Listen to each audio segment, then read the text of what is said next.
They've never tried out.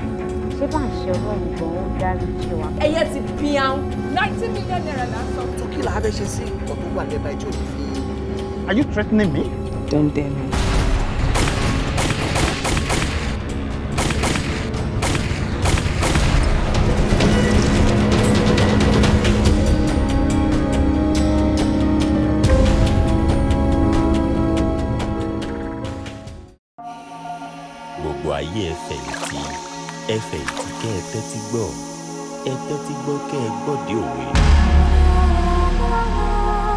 Ṣé màmí ló máa kọ́ ní BP ni? Àti ẹ̀sìn gbọ́n yẹn. Èwo ni hypertension tán ni? Hypertension ló le díẹ̀. Amẹ́mi mi sókè bí aṣọ pọ́n. But it is our responsibility to take care of our mother. Ṣé responsibility tèmi nìkan ni? Ṣebí ìyá ẹ̀ ni ọkùnrin rẹ̀ ni ẹ̀ ṣé ò lè take care ìyá ẹ̀ ni? Ọ̀rọ̀ ìyá ẹ̀ tí wọ́n sún mi bọ̀.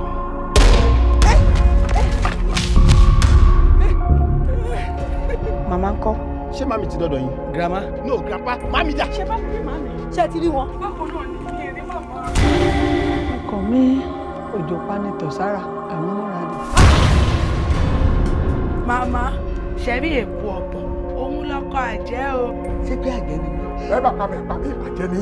Àbẹ̀dí àti ẹ̀yọ́ ọ̀jẹ́ ni ọ́.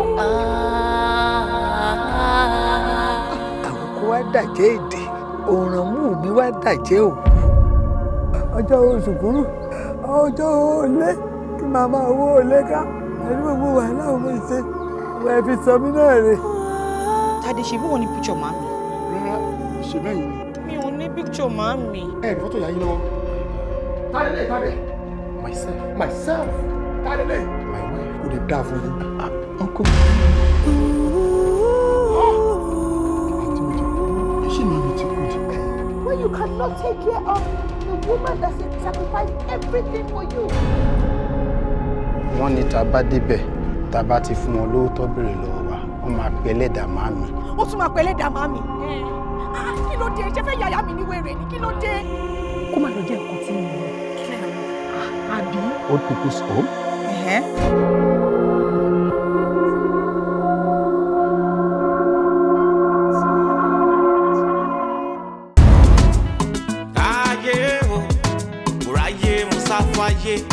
Inú ọmọ adarí wòrò ojì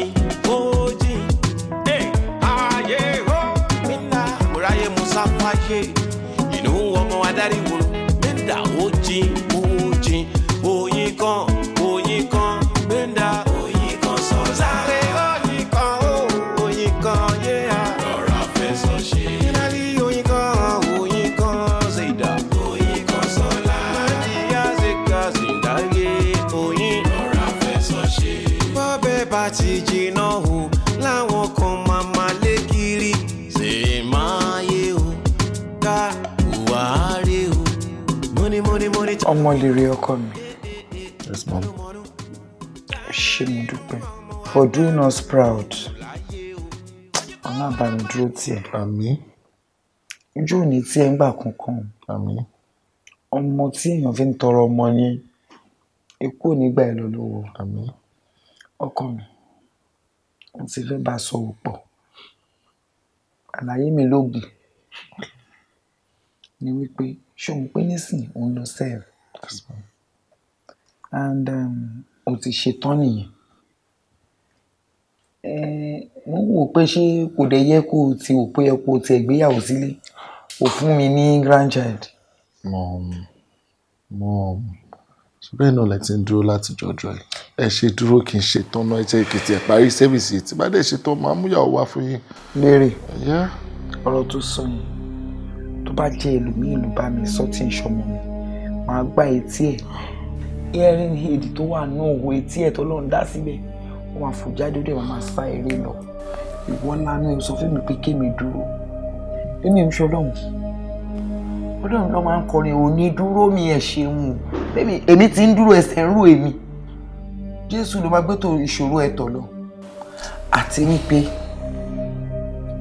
mò ń sẹ̀nsẹ̀ dá pé nǹkan ọmọkùnrin malfunction kò sí ìjírí láàárọ̀ kí n rí ẹ kó nàró lọ́mọkùnrin kí gbogbo ẹ wà.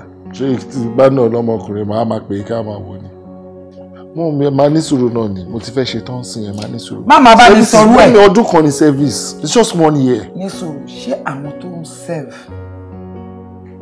ìwọ láwọn olóyún ń bẹ̀ tó wọ́n á ṣe service pẹ̀lú mi o kì í rí wọn pẹ̀lú uniform. ṣé kò tẹ fẹ́ fún mi. ní sùúrù mo ń bí ẹ question dá mi lóhùn. wọ́n mi ò ní wọn mo ṣe fẹ́ lọ service ẹ̀sìn mi. This is not an excuse.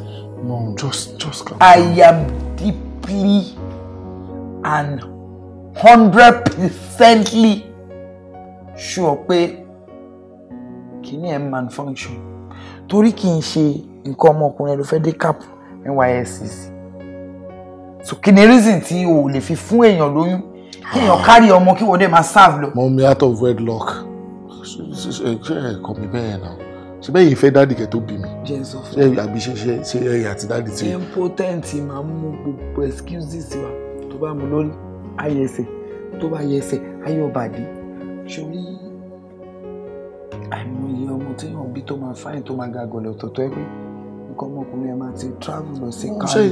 ṣé mo fi style pass ọ̀rọ̀ sí mi. fún òyàn lóyún kẹ́mi rí fi style báwo. ṣé lẹ́yìn o ṣe lóyún kẹ́ tó fẹ́ dádì ẹ ṣe fẹ́ wọn tán tẹ ṣe wedding sí aláìní ẹ wá lóyún kẹ́ fi bí èmi. irọ́ bí ẹ̀kọ́ ló ṣe rí o pàpẹ́ ẹ̀ torí yẹn wọn bẹ́rẹ́ kékeré la ṣe tí tọ́lọ́ fi pè é wá so má bàa mi sọ yẹn rárá. mo ti gbàdúrà náà nìkẹ́ fi máa tẹ̀ mí. mi ò lè gbàdúrà kú mo ti gbàgbà mo ti ní ọ̀sà wọ́n ní kò help ara ẹ̀. ṣe máa wá stop ni. kí ni mo fẹ́ ṣe ṣé ọmọ tó ń dùn mí jù ìwọ ni púpọ̀ lọ́wọ́ wa n tí mo ṣe ń banújẹ́ nìyẹn bìkọ́ tó bá pè kíní yẹn tó bá pé ń function ó yẹ kó máa wúnú ṣòkòtò ẹ tó bá rìn. kí ló dé. but mi ìfẹ́ sọ nǹkan kan. ọmọ mi lọ sùn jọ yìí. mọ gbogbo kan tẹ sọ fún mi lánàá náà lè sọ fún mi lórí fóònù yìí.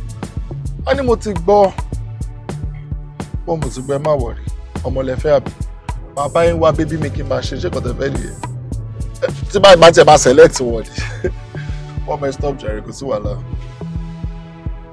yẹ́ bó ti wà lọ́nà express náà mo wà mí oníbẹ́dẹ́ kàm ok mom bye bye kí dáadé alright love you too bye mom.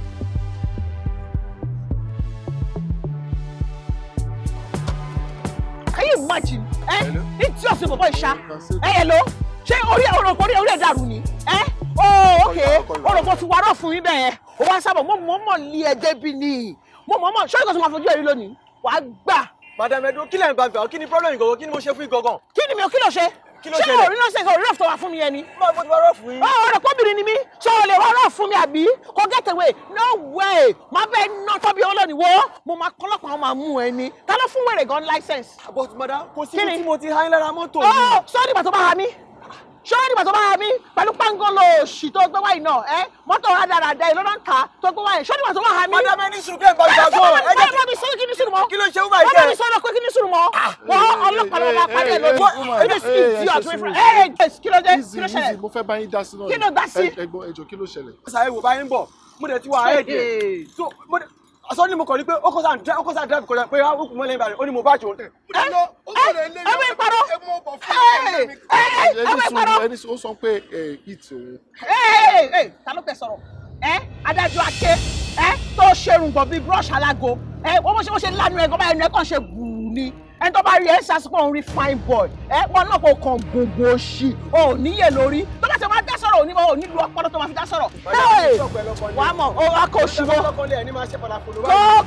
kí ló kọ mi ilé lọ́kọ̀ òṣì mi lọ́kọ̀ òfò bíi tiẹ̀ ilé méjì yìí kò ṣì lọ wọ́n má lọ wá mo máa ṣe wèrè fún ẹ lónìí wá ó ti jẹ́ kó lọ àbí come back here ó ti jẹ́ kó lọ àbí ẹ̀yin wèrè olórí burúkú can you imagine can you imagine èmi Oyinkansola nílùú yìí èmi nílùú yìí torí pé mo wá sáàfù bí ó wá wẹ́ẹ́ lọ́tọ̀ ọmọ nílùú fún mi kò síbi tí báwa báyìí máa ṣèwèrè fún gbogbo yín ni ẹ̀yọ́ lórí burúkú rífrat oṣù ẹ̀wọ̀n pàgọ́lọ́ pàpà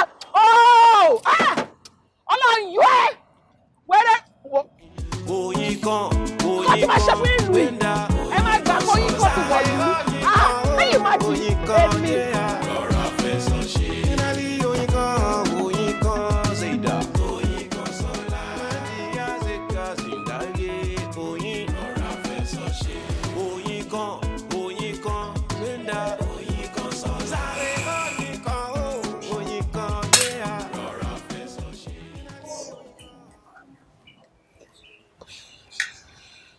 Ẹ pẹ̀lẹ́.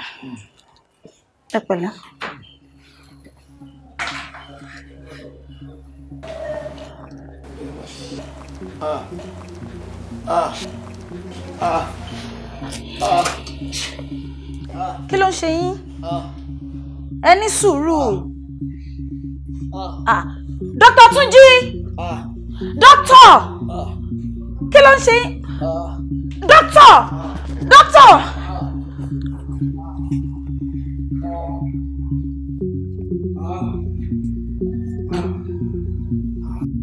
Túnjí!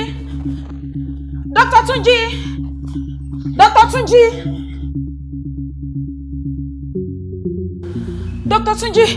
Oh my God, he's not here. The one only one. Doctor!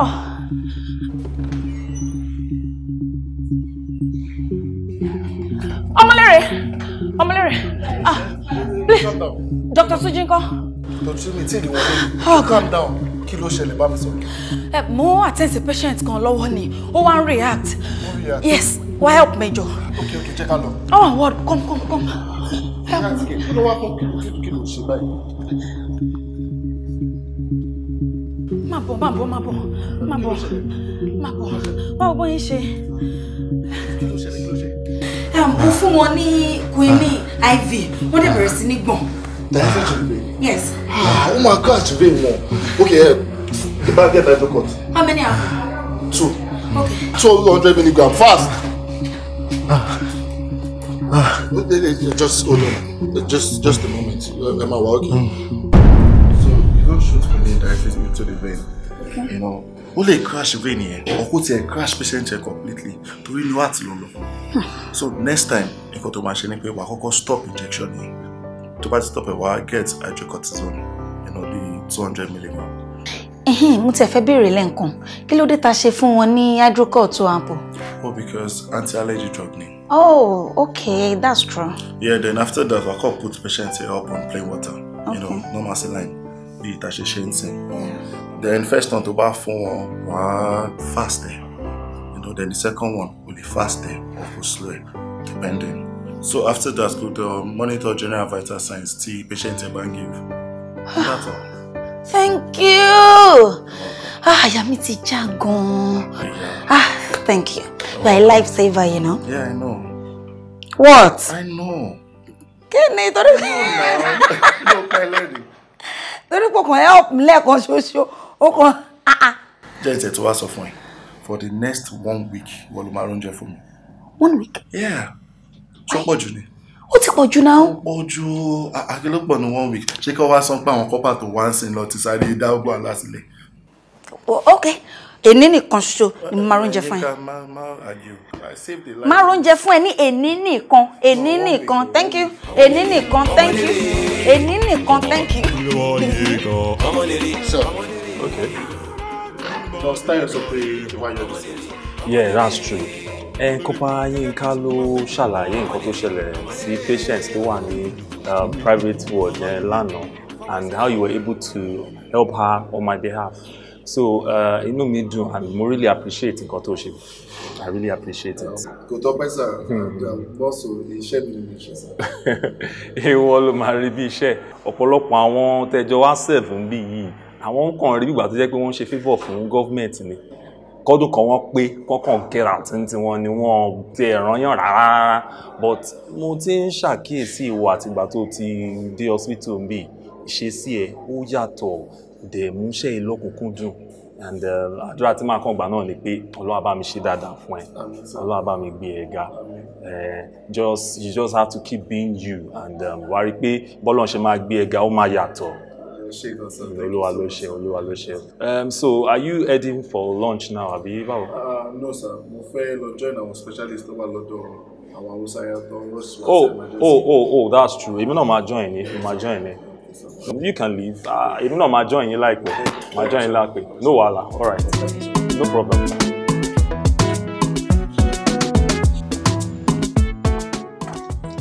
Uncle. Ejo, I fún mi ní 15,000. No, sorry, 22. Bado bi ma ṣe lele lọ ma bínú àti lè sọ báyìí. Wọ́n máa ṣàlàyé fún.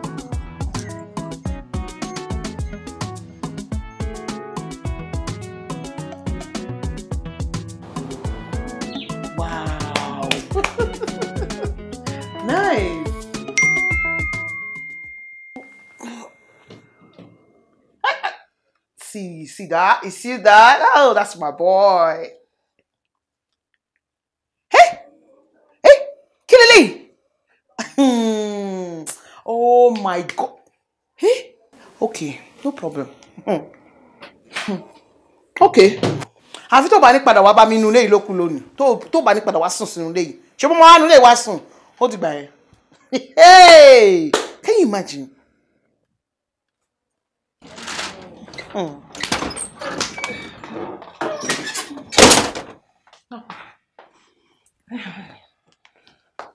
Hello, Ambe. 15,000. 15,000. Yeah. Oje ni ẹ. Oje. Ọlọ́run ni ẹ. Oh, I see. Just because pé mo sọ fún ẹ the other time pé mi ò kí ń gba alert. Pé mi ò kí ń gba SMS alert but email alert. O wá rò wí pé nǹkan tó ṣe. Àánú lè olójú kòkòrò yẹn. What ló fẹ́ sọ? No excuse wo ló fẹ́ give me now for God's sake. As pretty as you are, you still need. We're fine though. Mi ò wà mo fi test ẹ ni o. O dey fail. Hopefully. So gbogbo nǹkan tá tí ń wá nínú ilé ìwọ ló ń jí. O lè ní ẹ. Oh, sure. Kí ló tí owó wà scattered everywhere báyìí? Béèrè lọ́wọ́ ẹ̀. Béèrè lọ́wọ́ ọ̀rẹ́ olè. Béèrè lọ́wọ́ ọ̀rẹ́. A ní kí ló ṣẹlẹ̀ oyin kan? Olè lágbàgbélé. How can you imagine? Apparently, gbogbo Indomie, ẹyin kan, Maggi, those things that we think that oversight or something. Àṣìkò oyin ló ń jí. You imagine I asked her to go to the POS for me. Kó lọ bá mi gba cash. Ó wá lọ sí the POS. Ó gba 22,000 naira as against 15,000 just because she thought that I do not get SMS alert. Stop it now, Oyinkansola. What is wrong with you? What? O dey accuse ẹ pé o lè ní. Ṣé kò jalè ní 7K? O lè wọ́n lọ́jà. 7,000 naira. Ó sì máa wípé o ní pé kí yẹn yín 7,000 naira. Mo dẹ̀ sọ fún ní pé tó wá máa dá padà fún pé cash ni mo fẹ́ because mo fẹ́ fi sanwó fẹ́yàn kan ni. Ìgbà tó dẹ̀ lọ sí di kíní mo dẹ̀ ní kó bá mi gba 7K yẹn ìgbà tó ìrántí kan fún mi. Ó dẹ̀ ní ọmọ ọlọ́mọ jalè. Èmi ló pè ló lè. Èmi ni gbogbo cornflakes inú ilé, gbogbo Indomie, gbogbo wíìgì èmi lèmi jí, èmi lèmi wọ̀. Àbí? Èmi ló pè ló lè. Èmi tó ránṣẹ́ tó fún ní ATM card ẹ tí mo gbà lọ́wọ́ tí mo lọ bá ẹ gba owó wá. Come on, thank you. You couldn't say. O wá pè mí ní olè. No, ní sọ wá pè mí lólè. Bá kí ṣe nǹkan tó dé tó ní ká wá wò ó. Ṣé ó yẹ kémi àti ẹ wà bíbá yìí kí n máa sọ pé mò ń bẹ serve níbí ni? 2 years ago ló yẹ kí n ti serve. Ṣé mi àti ẹ wà nínú ẹgbẹ́ ni in the first place? Tó fi máa dárúkọ ìyá mi nínú ọ̀rọ̀ èmi àti ẹ. Olómi ṣé mo lọ bẹ jíṣẹ́ ò sọ thank you fún mi. O wá gbé ẹnu ẹ wá sọ̀rọ̀ ìjà tèmi. O rán mi sílé. Can you imagine? Can I have my ATM? Nínú gbogbo ọ̀rọ̀ yìí. Wọ́n gbà wọ́n ká má pàdé mọ́ ọ kólúkálukú kó fọ́kì dànù. Well, like I said, communication is key. Ó yẹ kó communicate with me. Tó bá ti communicate, this will not happen. That's a lesson for you guys. John, wọ́n kọ́ wẹ̀. Ọmọ bá ṣe máa fún yàn ní feedback. Ká ló ti fún mi, ká ló ti farabalẹ̀ ló ti gbọ́ ní sẹ́wọ̀n ní máa accuse ọmọ ọlọ́mọ of nǹkan tí kò ṣe. Babes, calm down. You two calm down. Of a shop, okay? Can you imagine? You're too full of yourself. Nike! Okay, listen now. Àti mo rí èèyàn tó jẹ́. O ní láti get yourself worked up over her now. Ó ti ẹ̀ ti bá mú ìdùnnú jẹ́ ní ṣọ́ọ̀bù lómi ti rí. Rárá ni. O ní lọ school. Nítorí Oyinkansola ìwọ ní lọ school. Aláwí ẹ̀ ló fi ń ṣeré o. Ṣé o ti gbà pé in few days time ní CDX wa? Torí nǹkan tí Oyinkansola sọ ìwọ ní ó bá mú ìdẹ́jẹ́ òní lọ school. Ti gbọ́. Sí wàhálà. Iṣẹ́ lọ dáàdì kò sí problem. Àmì. Ọ wà bẹ́ẹ̀, èmi gan tẹ̀ tí mi sọ ẹgbẹ́ fún òfò. Hey babe. Ṣé wàá pamọ́ mi?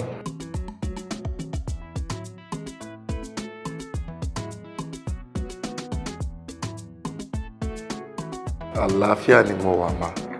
Ẹ bá mi lóde ìjó, ẹ tún béèrè pé ṣara lè.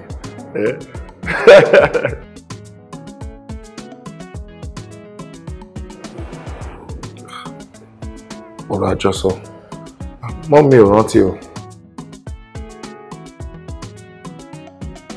Mommy.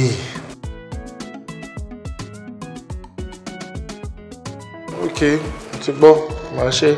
Anything to make you happy. Alright? I will, babe. Calm down. I will. Love you, Mom. Okay, my band before for Daddy.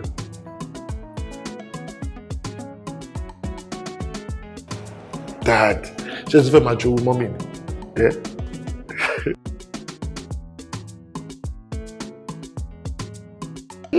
Dad, it's the Joe. Joe, Mommy. That's all I Daddy.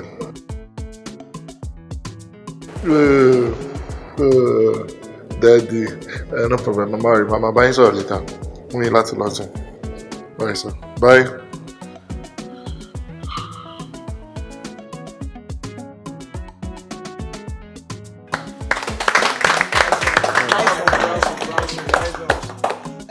Mo dúpẹ́ lọ́wọ́ gbogbo àwa táwa ń bíbá ilé mi. A ti gbọ́ ìmọ̀ràn lẹ́nu oníkálukú wa lọ́lọ́kan òjọ̀kan lórí bí ìlọsíwájú ṣe máa bá ètò ìlera ní agbègbè tí a ti ń sin ìjọba. Lóòótọ́ ni àmọ̀ràn oníkálukú yín ló máa mú tẹ̀síwájú bá agbègbè yìí tí a bá ṣiṣẹ́ lé lórí. Ṣùgbọ́n àwọn àgbà wí pé ìgbésẹ̀ kan lẹ́yìn kan ni. Nígbà tó jẹ́ wípé gbogbo wa ti sọ̀rọ̀ nípa ìlera àti bí a ṣe máa ṣe omi ẹ̀rọ, mo bá máa dálábàá bí a ká mú kan nínú méjèèjì. Látọ̀dọ̀ tí. Orúkọ tèmi ni Ọláìdé Ọláyẹmí. Èmi ò bá kéjì nǹkan tẹ́ sọ wípé bóyá ká lọ fún ti ìlera. Torí Yorùbá náà ló sọ pé ẹni tó bá ní àlàáfíà ó ní gbogbo nǹkan láyé. Àlàáfíà kedere ó ju ohun àlùmọ́nì lọ. Ìlera lọ́rọ̀. Ẹ káàbọ̀.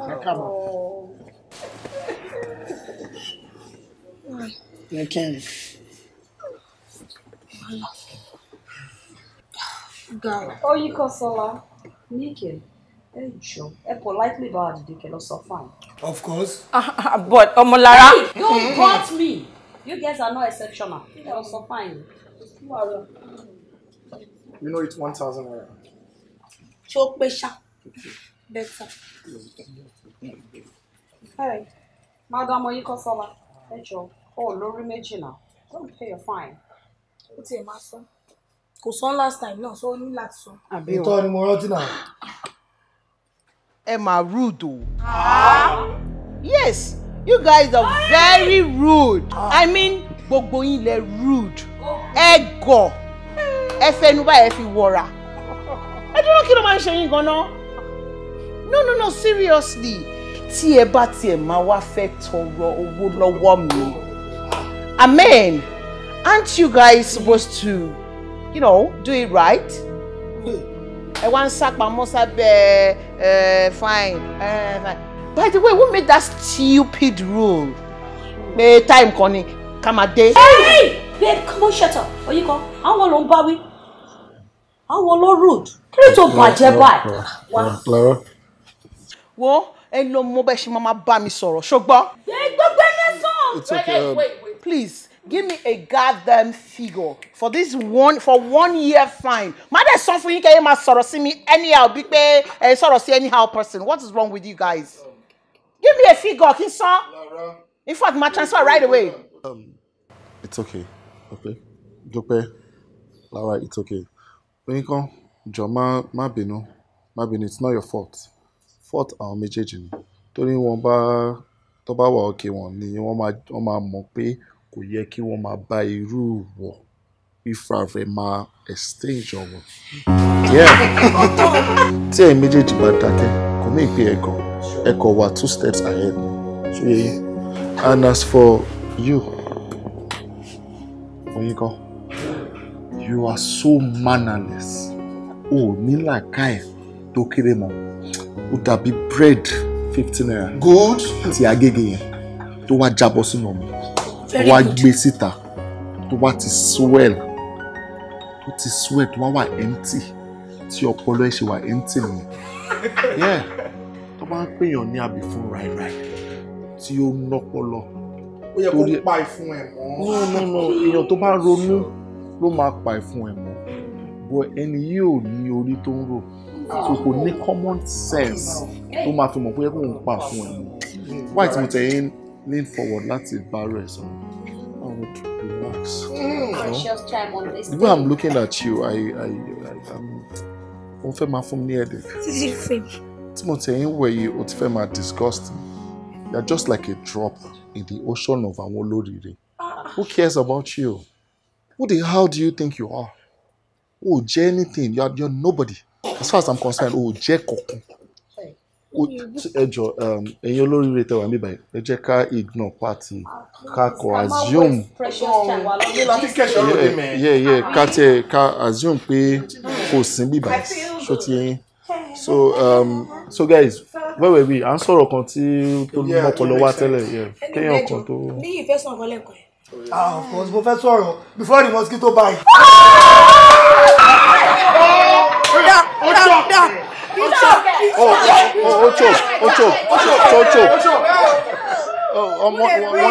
Wọ́n ní ó choke. Ó dẹ̀ mọ voice ẹ̀ fún. Oyinkan, gbẹ̀ndà, Oyinkan sọ̀tàlẹ̀, Oyinkan, yeah. Rọra fẹsọ̀ ṣe.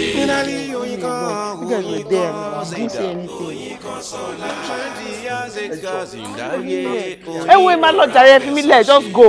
Fi mí lẹ̀. Wọ́n lọ jọ ẹ lọ gbọ́kadà ọ̀kadà ló fit. President kọ́tẹ́mi rò ní pé anything tẹ́yìn àti vice president bá sọ ẹ jẹ́ káwa tó kàn bọ̀ so take it up.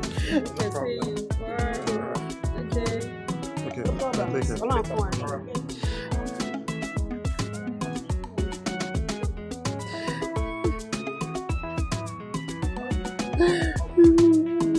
Hey.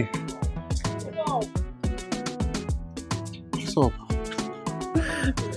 Ló ṣe tó sunkún tó eléyìí. Angela Tano, ṣé wọn náà kọ́ ni? Why did you speak to me like that inside? Wọ́n sọ̀rọ̀ sí mi bẹ́ẹ̀. Ṣé o mọ̀ pé kò sí ọ̀láyé mi tó ti ever insult me bóyá insult me lónìí ni? Insult me in the presence of those. I don't even know what to call them. Ọmọ tó jẹ́ pé wọ́n níran níbi ẹ̀. Wọ́n sọ̀rọ̀ sí mi tó yẹ níwájú wọn. Why? Oyinkansola, kí ló ń ṣe ẹ́? Kí ló ń ṣe ẹ́? À ń jẹ́ ìkórè tán, ò tún gbọ́wọ́ ìnùsọ àwọ̀. Àwọn wo ló ń sọ pé wọn níran? Imagine we're all equal. You need to start thinking like that. It's not like I don't know what to tell you. Like I don't have the right answer to give you back in there. But it's just that there's something about you that just makes me, I don't know if I'm melting or I don't know what to say. There's just something about you that does not allow me to do that. I can't talk back at you. Okay, má bínú ṣùgbọ́n I can feel pé we at least, try, tí ẹ gbìyànjú kó change. I know you can change. It's in you. You can. Come on, you can do better. She man look down on people here go nice, go bójúmu. It's alright. It's okay. It's okay. It's fine. So are we good to go? To go. Lord damn you, kí ló sọ sọ̀rọ̀ kí n gbọ́ now. Good to go. Talk. Yeah, might be now. Good to go. Shouldn't be none. Okay, fine. I'll drive you. You sure? Yeah, give me the keys. Better. Like that, yeah.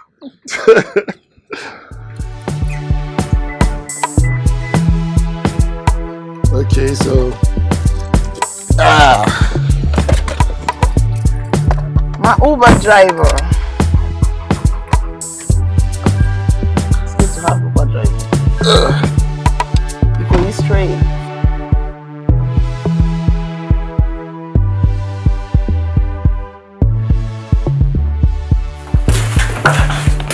Oyinkansola, ṣó ṣì ń bínú ni? Nìkan, má bínú náà. Ọ̀rẹ́ mi. Ìlànà ṣó yẹ kí ìwé ìjì ṣe bẹ̀rẹ̀ ṣe wọ́n wá dúró gbogbo wọn wá bù mí wọ́n wá sọ̀rọ̀ lọ́tọ̀ nǹkan sí nígbà. Oyinkan, ṣùgbọ́n bí mo ṣe ń ṣe báyìí fún owó ìṣòro tó ṣàkàndà. Mo bóyá ò lè máa sọ̀rọ̀ káwa náà máa sọ̀rọ̀ náà. Exactly. Two wrongs can never make a right. Well, no problem. I forgive you guys. And the man believe me, Jack will be like. Oh no. Well, it's okay. And you believe in to be Wally, to drive me Wally. Tani.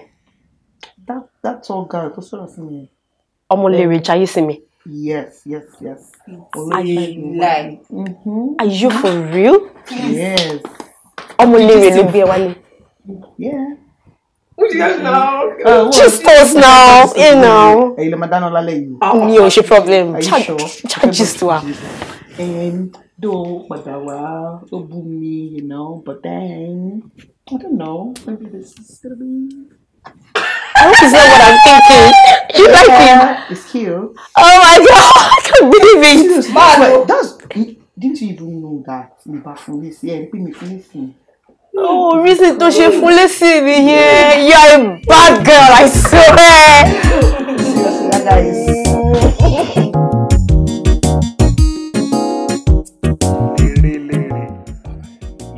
Lere. Egun ṣẹnu jẹ́jẹ́ mutí. Ọ̀gbẹ́ni bàbá ńlá wèrè ni ẹ o. Wà á dẹ̀ máa ṣe bí ẹni tí ò lè jẹ kọ̀ọ̀kan tán. Bẹ́ẹ̀ tó bá gbé apẹ̀rẹ̀ ẹ̀kọ́ mẹ́fà tó dáadáa wọn nìkan. Wà á parí ẹ̀. Boy, kí ló ṣe ẹ? Kí ló fẹ́ sá ọdẹ fẹ́ sálẹ̀? Kí ló tó fi yọ̀ sí? Ṣé mi jẹ́ Ṣàngó ni? Tí ẹ ju Ṣàngó lọ ọ̀gbẹ́ni. Wọ́n ní Ṣàpàná ògbóná, wọ́n lẹ́lẹ́gbẹ̀ẹ́ ló gbóná. Ẹlẹ́gùn Ṣàpàná tó gbóná bí tí wọ́n wà àbọ̀bọ̀ yìí. Ó ti tó. Kí ló ṣẹlẹ̀? Níbo ló ń lọ gangan? Gbé mi débẹ̀. Wọ́n ròyìn fún mi, wọ́n download fún mi. Ọmọ tí ó jẹ́ pé gbogbo wa mọ̀ pé kò sẹ́ni tí ò lè bú. Jẹ́ pé tó bá bú ẹ báyìí wàá máa wá bá certificate káàkiri ni. Ọmọ yẹn ni wọ́n wá kó lálí fún. Wọ́n sọ fún mi, wọ́n ló kó lálí fún ọmọ yẹn débi pé táìmù tó ń lọ báyìí wọ́n ní ṣe lẹ́sẹ̀ méjèèjì ló ń kọ́ra wọn lẹ́yìn ìgbà tó kó lálí fún tán. The same ọmọ náà tó wá rí ìwà àti ẹ̀ ẹjọ́ kìtì bọ̀ra yín lẹ́nu ẹjọ́ kẹnura yín létí ẹjọ́ ń dọ̀wẹ́kẹ́ ẹjọ́ ń dọ̀wẹ́ lérè. Kọ́lá àsọdùn ẹ ti pọ̀ jù. Àfẹnusíra wa létí àṣẹ gbogbo yẹn. Kọ́lá ṣé ò ń ṣọ́ mi káàkiri? Káléèyàn tó ń sọ̀rọ̀ fún ẹ tó fi ń mọ gbogbo details gbogbo life mi ló ti ń sọ yìí. And obìnrin tó ń sọ yìí she's not bad at all. Ọkùnrin ni mí mi ò lè máa bóbìnrin máa keep malice. I can't do that. So tí bá ń bá sọ̀rọ̀ mú kan bá sọ̀rọ̀ náà ni there's nothing there now. O lè máa bá keep malice. So o fẹ́ sọ fún mi pé bọ́mọ yẹn ṣe wà yẹn sìn yẹn bó ṣe wà yẹn o kò jẹ rárá o láìkẹ́ rárá. Ṣé mo bá ẹ sọ yẹn? Ṣé mo bá ẹ sọ? Tí bá kó jẹ mo kó jẹ nìyẹn. Tí bá kó mu mo kó mu. Tí bá gbọ́n mu mo gbọ́n mu. That girl is not bad. Oh yí ọmọ ẹ. Lè wà farabalẹ̀ sórí ìwà àti ẹwà kò ń ṣe nǹkan kan náà o. Ẹwà kan ní ìwà o. Ọmọ yẹn ní jókòó lórí kí ni mo tiẹ̀ sọ kò kúkú sọmọ tí wọ́n gan mọ̀. Mr. Teacher, just hold on there. Ọmọ yẹn ní jókòó lórí ó ní gbogbo nǹkan tó ń sọ yẹn gbogbo yẹn ọkàn ẹni. Ẹ̀mà tó méjì kan àkójọ wà fún a little time náà ni. Tabade get serious, my handle it. Yeah. Wà handle tabade get serious, my handle it. Èmi sọ̀rọ̀ bẹ́ẹ̀. Yeah, ó jẹ́ má fún rẹ̀ ní gbòdìdì san bobo. Má create problem. Kola, you are beginning to talk too much, okay? Fàájì la wá ṣe mi báyìí. Jẹ́ ká ṣe fàájì tá wá ṣe. Ẹjọ́ lẹ́jà náà ló dé látàárọ̀ yẹn ó sọ yẹn. Ọ̀rọ̀ tèmi ló sọ. Ọ̀rọ̀ wọn tẹ̀ sí sùn. Bàbá bóyá ṣe lọ pẹ̀já lọ́wọ́ lè jẹ yíyan báyìí. Don't you get distracted, Omolere. Here is the book, sir. Thank you. Oh, Barrister Omolere, please sit down. Okay. Yes. Gẹ́gẹ́ bí ọ̀rọ̀ tá ń sọ lọ, nǹkan tẹ́yìn náà ṣe yẹn, ó kù díẹ̀ káàtó. Ṣé àwọn tó gbélé fún yín wọ́n sọ agreement wà láàárín àwọn àti àwọn tenant wọn ni? Kó tó di pé nǹkan débẹ̀ ẹ lè fagídí lé gbogbo wọn jáde. No, that is wrong. Ẹ wo lọ́yà ṣé nǹkan tó ṣẹlẹ̀ ti ṣẹlẹ̀ lòun a tún ṣe bá ṣe máa ṣe tí gbogbo òfin ní dojú lọ ẹ̀ka máa wá báyìí ṣé ní nǹkan tó ṣẹlẹ̀ yẹn àwa ti ṣe mélòó ẹ̀ láti ṣe ó kì í ṣe àkọ́kọ́ àjẹ́ fún wa yìí gbogbo báwa developer ṣe máa ń ṣe nìyẹn a máa sọ̀rọ̀ ẹ̀ kò easy láti jẹ́ iná mọ́. Kí ni àwọn ètò tí ẹ máa ń ní fún àwọn tó jẹ́ pé ẹ fi ti palé pàápàá àwọn tó máa ń sanwó àsansílẹ̀ àwọn tó máa ń sanwó ọdún kan lé àbọ̀dún méjì kí ni àwọn nǹkan bíi gbà má bínú tẹ máa fún tí bá fẹ́ fi ti palé. ìyẹn ṣe kan ẹ̀mí gbogbo ìtẹ́yìn sọ sílẹ̀ yóò ṣe kan mi ṣé bí àwọn landlord ló bá tenant lẹ́jọ́ ṣé ni mo gbowó lọ́wọ́ wọn ni èmi kọ́ ni mo gbowó lọ́wọ́ wọn náà developer lèmi jẹ́ lọ́yà ṣé ẹ fẹ́ kó tọrọ tí wọn bá ẹ tún máa wẹ ni o tún gbọ́dọ̀ máa fara pamọ́ fún ẹ jẹ́ kí n bẹ gbogbo ẹ fẹ́ ṣí aṣọ lójú ẹni ṣe rí bá ṣe máa ń ṣe gbọngàn rẹ tí wọ́n bá ti fún àwọn èèyàn nílùú pé kí wọ́n kúrò ní wọ́n á fún wọn ní oṣù mẹ́fà pé kí wọ́n fi kúrò ní. oṣù mẹ́fà yẹn máa ń pẹ́ jù lójú ọ máa ń dàbí ọdún mẹ́wàá ni àwọn tí wọ́n fẹ́ gbalé wọ́n ti nẹnu lẹ̀ báyìí tí wọ́n ti ganu sílẹ̀ tó pọ̀ báyìí. tí wọ́n máa pè wá lójoojúmọ́ pé ṣé kò tí ì sílé lẹ̀ ni àmọ́ òkú kì ẹ jẹ́ ká ṣe báyìí àwọn náà ṣe fake document àwọn ló ṣe ìwé ayédèrú máa ń ṣe tábàtí wọ́n ṣe sọ pé láti court láti ṣe aláwọn ọlọ́pàá tá a máa ń lò náà tó jẹ́ kó máa tẹ̀lé wa lọ sí àwọn ilé yẹn tó jẹ́ pé tá a bá ti débẹ̀ ṣàwọn pé táwọn tenant tó máa ti rí ọlọ́pàá tí wọ́n dẹ̀ rí ìwé pé ìwé confam wọ́n fẹ́ kúrò tó lọ́wọ́ náà ló fẹ́ fi ọ̀rẹ́ wọn ṣeré tí mo wá ṣe last ìlú bùnmi lọ́wọ́ pátápátá èmi mo bá wọn mọ̀wé náà gbélé yẹn gbogbo wọn ka ìwé débi tí wọn kàdé ṣẹlẹ̀ báyìí débẹ̀ tá kí alẹ́ wa bọ̀lẹ̀ báyìí máa ṣe báyìí ló máa ní náà kò sí lọ tó jọ wọn bẹ̀rẹ̀ sí ní sọ́yìnbó kàtó fọ̀ ó ti dọ̀rọ̀ ilé ẹjọ́ ó ti gbé mi lọ kóòtù ilé ẹjọ́ náà gbé mi lọ. fúnra ara yín bẹ́ẹ̀ ṣe jẹ́ ẹni tó ní ọpọlọ tó ní ọgbọ́n ẹ̀dá ìjọ tẹ̀rù náà ẹ̀dá fúnra yín. no kò wọ́n ṣe bẹ́ẹ̀ nǹkan tẹ́ ṣe yẹn wọ́n pè ní kangaroo order ó dẹ̀ lòdì sí òfin ejection notice tó dẹ̀ wà lábẹ́ òfin rent and recovery of premises law ìjìyà láwọn àmì. ìyẹn ti ṣẹlẹ̀ ẹ̀kọ́ bí mi wá àtúnṣe kí n má lẹ́rù kí wọ́n dúró àtúnṣe kí n má lẹ́rù kò lè promise yìí kò sí nǹkan tó jọmọ́ èmi ò ní ṣe bẹ́ẹ̀ mọ́ èmi ti jáwọ́ nìyẹn èmi ò ní ṣe bẹ́ẹ̀ mọ́. don't let free tell ṣe ní kẹ́ pé àwọn púpọ̀ yẹn kẹ́ settle out of court health ẹ ti sáà sí wọn lọ́wọ́ in fact wọ́n ní ọba àjò yín lọ ṣẹ́rí quick notice kangaroo tẹ́ lọ ṣe yẹn ẹ̀wọ̀n ló ń jẹ́ bẹ́ẹ̀. because wọ́n tún wà liable for forgery and that's a criminal offence. that is forgery. Yeah. He has no case. Ọ̀daràn ẹ̀wọ̀n táwọn lọ́ọ̀yà gbẹ́jọ́ lọ ètò ìgbẹ́jọ́ mọ́ mi lẹ́sẹ̀. Ẹ̀gbọ́n ọkọ tó sọ ni. Ní nǹkan kékeré táwọn kan máa ń ṣe.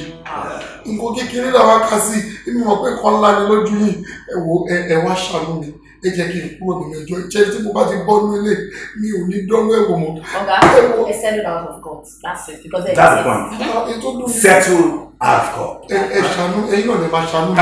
So kọ́ni ò tí ì mọ̀ mi ẹ jẹ́ kó mọ̀ mi ẹ ṣàánú mi. Who is calling? Ọmọ mi. This man is a funny man, I can tell. Ẹ fẹ́ kọ́ imú yìí. Ẹ ṣàánú mi. Ẹ ṣú ọ̀pọ̀ ẹ fẹ́ kí kọ́ imú ju yín. Bẹ́ẹ̀ni. Ẹ lọ settle out of court. Ọ̀pọ̀ ní ilé mi náà ní ṣíwé. So Oyinkansola. Látòrí gbogbo ọ̀rọ̀ tí mò ń bá ẹ sọ. Ṣé o fẹ́ kí àwọn ọmọ aráyé kán nàka sí mi pé ìka òjẹ́ ṣe tiẹ̀ bẹ́ẹ̀? Sister mi, gbogbo àṣàmọ̀ tẹ́ ń pa yìí kò yé mi. Ẹ wo, tó bá ní jẹ́ pé ó ní nǹkan tí mo ṣe ni, ẹ sọ fún mi straight now. Tẹ́ bá sọ fún mi tí bá mọ̀ pé mi mo jẹ̀bi, mo máa tọrọ àforíjì kẹ́kọ̀ọ́ ń pàṣàmọ̀ kìíní. Ẹ wo sister mi sọ. O ṣe nǹkan kan ju ìwà ẹ̀ tí mò ń fojoojúmọ́ ayé bá ẹ sọ pé kó o tọwọ́ ẹ̀ bọlẹ̀ yìí ni. Ìwà ìbìkítà. But sister mi. Wo má bọ̀ tì mí kankan. Obìnrin ni ẹ̀ náà. Tó bá yánsì wà ló fẹ́ gbalé ọkọ lọ. Tírò wáyé tó bá bá ẹ délé ọkọ, wàhálà ló máa dà lọ́la o.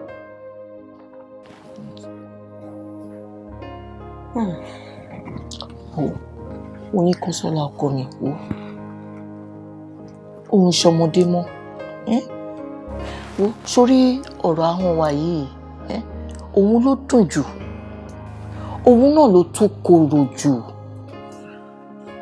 Bí ìgbàlà ṣe wà nínú ọ̀rọ̀ sísọ, bẹ́ẹ̀ náà ni ìparun wà ń bẹ́ẹ̀. Jọ Oyinkansola, torí Ọlọ́run, mọ ọ̀rọ̀ àti ohun tó máa fi máa bá àwọn èèyàn sọ̀rọ̀. Jọ torí Ọlọ́run, jẹ́ kí gbìyànjú mi jẹ́ kó yọ lórí ẹ, káwọn òkú ọ̀run kan tiẹ̀ lè súre fún mi. Má jẹ́ kẹ́nu yìí má jẹ́ kó kó bá ẹ jọ Oyinkansola, má tẹnu gbó bí ọwọ́. Bó ṣe máa wò náà nìyẹn, tó máa ṣojú lúwelúwe bẹ́ẹ̀ tí ò lè jẹ́ kankan tán. Sister mi, ẹ ṣe gan, ẹ wò mo ti gbọ́ ogun kan tẹ́ sọ. Èmi náà ṣàtúnṣe ṣe ti gbọ́. Wá ṣàtúnṣe. Mo máa change. Ọlọ́run á gbàdúrà ẹ̀. Ọlọ́run ní dójú tì ẹ́. Nǹkan tó bá dáwọ́lé báyìí wọn á yọrí sí rere. Ọkọ mi Oyinkansola, mo dáadáa. Àmì o. Ṣùgbọ́n Ọlọ́run wá ní jẹ́ kémi pàdé àwọn wèrè o, àwọn olórí burúkú èèyàn. Sister mi, ẹ̀yin náà máa ní láti máa bá mi gbàdúrà bí kí n má pàdé àwọn wèrè, àwọn amúniṣẹ́ Ọlọ́run. Oyinkansola. Sister mi, ẹ understand. Ṣé láwọn kan kò máa wò ẹ́ báyìí, wàá ti sọ wàá ti gbàdúrà láàárọ̀ báyìí, wàá ní ò ní bínú o, ò ní sọ̀rọ̀ o, wọ́n kàn máa gbé wèrè, wọ́n máa gbé èṣù wọn wá ní ẹ bá mi gbàdúrà. Bọ́lá ò ní jẹ́ kí pàdé àwọn olórí burúkú o, ẹ má jẹ́ pàdé wọn. Oyinkansola, àti ìmẹ́nu kúrò lọ́rọ̀. Sister mi, a ní ẹ gbàdúrà ká má pàdé àwọn amúnibú ni èèyàn. Mo ti gbọ́ ọmọ mi. Àwọn tó máa jẹ́ ká máa ṣe Ọlọ́run. Mo ti gbọ́ ọmọ mi náà, mo mi náà. Kò sí wàhálà. Mo máa change. Ṣé change? Ó kéré jù. Má change. Ẹ gbàdúrà fún mi. Ọlọ́run má jẹ́ n pàdé wọn. Ọmọ ṣàánú mi ló ń kú ọ̀run.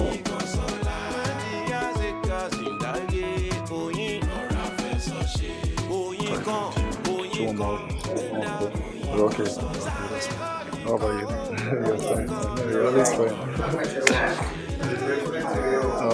Thanks for coming. Alright, thanks for coming. Thanks for coming. Hey, my bro. That's up, bro. Sorry. Yeah. Larry. Refreshment. Okay, thank you. Alright. Thank you. Alright. See you.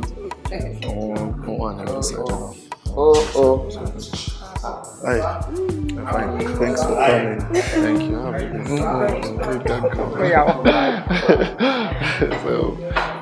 So, everything. Oh, thank you. Thank you so much. So I just got married. Okay, well done. My guy.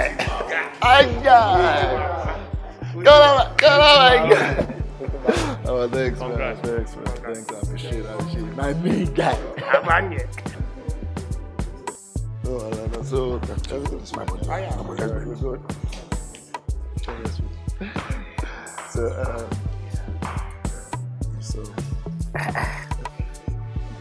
Dilo, you are already here.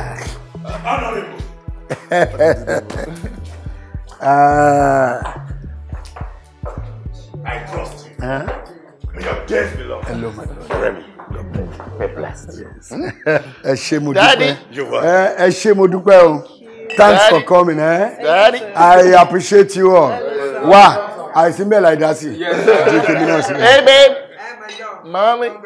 Thank you so much. Thank you, Mom. Ẹ ṣé o. Yes, sir. Ẹ ṣé. Thanks for coming. Thanks for coming.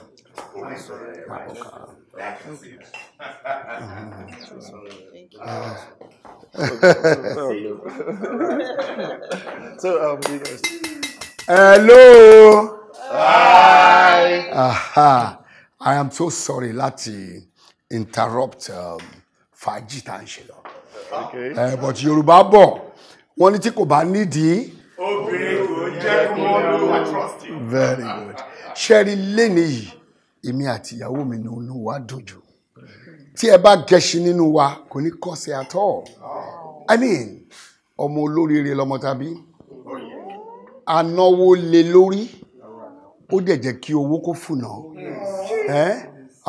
Nígbà tí a rán lọ sí yunifásitì, ó kàwé, ó tún jáde with flying colour. Ṣé mọ̀ wípé ó tọ́pẹ́ ó jọpẹ́ lọ. And for this honour he did to us, èmi àti ìyàwó mi pàápàá, a fẹ́ surprise ẹ̀. Àwa náà ní presentation kan fún. Over to you there. I'll say thank you everybody for coming. Though it's a short and a very brief notice, but thank you all for honoring us, and God will honor you. Amen. Nǹkan rere lẹ máa máa ṣe nílé yín. Amen. Ọmọ yín amúnú yín dùn. Amen. Gbogbo tẹ bá ń dáwọ́lé a máa yọrí sí i. Amen. Ẹ ṣé gan, a dúpẹ́ gan, and we really appreciate you. God bless you. Amen. Ọkọ mi olówó orí mi. Yes, babe. Alábàárò mi. Yes, babe. My one and only, my eyeball. Somebody's jealous, so. I must confess. Somebody's jealous. Dr. Lere, ṣé òun complete pẹ̀lú papa ẹ̀ ni? Ṣé nǹkan tó jọ lójú yín nìyẹn? You've done us proud. O fi owó wa ṣòfò. O dojú tì wá. Ọlọ́run ò ní dojú tì ẹ́. Àmín. Àmín. Lágbára Ọlọ́run. O ní ṣiṣẹ́ gbà o. Àmín. O dẹ̀ ní ṣiṣẹ́ ṣe o. Àmín. Ẹni máa kú tẹ̀nítọ́lá ò ní yà lọ́dọ̀ ẹ̀ wá ṣe treatment. Àmín. Àmín. Tó bá gbọ́bẹ̀ lé wọn, tó ṣe operation fún wọn, lẹ́àyò àtàláfíà báyìí náà máa dìde lọ́dọ̀ ẹ̀. Amen. And your name will ring bell all over the world. Amen. And a token is coming from me and your father. And let me put it this way. Omolere. Yes, Dad. Omolere. Omolere County Hospital. Yes, Mom. Tó wà níbi roundabout here. Exactly. Mom, ṣe ìrìnpọ̀ ju orúkọ mi ni. Èmi tó tún pé tí bá ti ṣe tán ìnáwó tí mo ti ready láti ní hospital tọ̀dọ̀ mi. Orúkọ tí máa lò nìyẹn. Ó kàn lọ wà forward. Just let me tell you the surprise. Your father did that for you. That is your hospital. Wow. Dad, are you joking? No, the truth is. Tell me that is joking. That is the truth. We established that hospital. Abẹ́ ti kọ́ bẹ̀, ó ti gba medical doctor bàbá kan síbẹ̀ tó ń practice lọ before you. Daddy, thank you so much. Àwọn yẹn, wọ́n á take her through the necessary kó lè fi ní more experience. Olówó rí mi. Here is the document. No, do the presentation. From myself and your father, this is the document to the hospital. Wow! Thank you so much. Thank you all, thank you all. For he is a jolly good fellow. For he is a jolly good fellow. For he is a jolly good fellow. And so say all of us. And so say all of us. And so say all of us. For he is a jolly good fellow. For he is a jolly good fellow. For he is a jolly good fellow. And so say all of us. Thank you so much for coming. Dilo. Ẹgbẹ́ ọmọdé jẹ́jẹ́, ẹgbẹ́ àgbàlagbà jẹ́jẹ́, máa bọ̀ lókè ká máa lọ ṣe fàájì tiwa. Dr. Olere, you're such a lucky guy. Bó o ní irú àwọn parents ẹ yìí, Niobi, and I trust you. You won't disappoint us. No, I can't. Thank you. One more thing. We have. Mabotier lawyer, Mabotier. We have a lot of. Come on, after you. Yeah, let's go. Just mentioned we have barbecue. We have an Excuse me.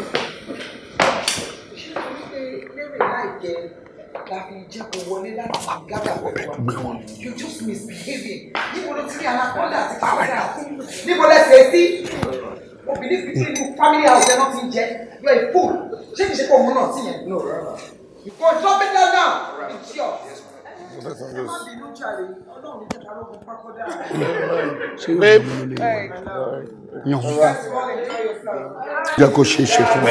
Huh? Yeah. It's okay. That's Basim. Much is given, much is expected. Omolere, oh, fine bobo. Omolere. Ọ̀rẹ́ gbójú síbi kan o. Rolling. Action.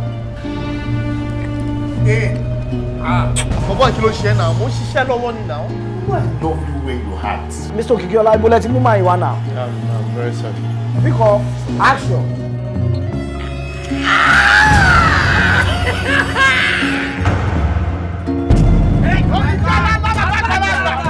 Okikiola is the best. That's the actor. The popular Okikiola. Okikiola ò kìí ṣe ẹran ìlú kan o. Mo gba iṣẹ́ kan yẹn. Àwọn agbádálájẹ́ ló kú iṣẹ́ sí yẹn ni. Ṣé ẹ mọ Sàṣú náà? Ọjọ́ ìwé Sàṣú style. Sàṣú sẹ̀. Oko wa. Máa tó ìlú tó fi ṣe fíìmù. Máa tó ìlú. Ó depend lórí aspect tí wọ́n bá fẹ́ invest ní lórí bẹ́ẹ̀. Ẹ lè yá Yorùbá fi $1 billion. Ẹ rẹ́dì láti ṣiṣẹ́ wa ẹ̀. Mo rẹ́dì láti ṣiṣẹ́. Ẹ máa ṣe. Kò sí nǹkan tẹ́lẹ̀ kì í ṣe tí mi ò lè ṣe. Kí ló ṣẹlẹ̀ lọ́ra? Kí ló ṣẹlẹ̀ Òkìkí? Kí ló ṣẹlẹ̀ gan? Ẹ̀jẹ̀ sọ́lọ́ ẹ̀jẹ̀ sọ́mọ ẹ̀jẹ̀ nínú ìgbà tiwa. Ẹgbẹ́ kìíní mo fọwọ́ bò ètò gbá mi mọ́ etí. Kí ló ṣẹlẹ̀? Cut. Ìyẹn ò sínú script o. Tí o bá sí nínú script kan. Ẹ ti cut, ẹ ti bà fíìmù jẹ́ náà. Ẹ má bínú jà. Wá bí fíìmù ṣe rí nìyẹn, make believe ní fíìmù. Wá ṣé kúrò tó fẹ́ máa ṣe nìkan kí wọ́n máa fi ọ̀ṣọ́ bá, wọ́n máa ṣe fine boy, wọ́n máa gbóbi olómìnirin, kí wọ́n máa gbé wọn orí olóòtẹ̀ kó gbóbi ló báyìí. Ó ti fi tí yá ti rẹkọmẹ́ndì ìyá fún ọ̀fẹ́ jẹ́.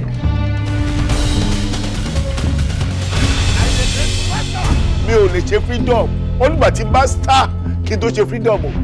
Business ọ̀gá o ní láti kọ́ ẹ níṣẹ́ ẹ̀. Kò kí n ṣe business ọ̀gá láti sọ ẹ di star. Ẹjọ́ ìgbà kúrú máa ń tètè láti di star. Ṣé months ni àbí weeks àbí years? Lọ́sọ́dún tó o bá di star wọn ò ní wálé.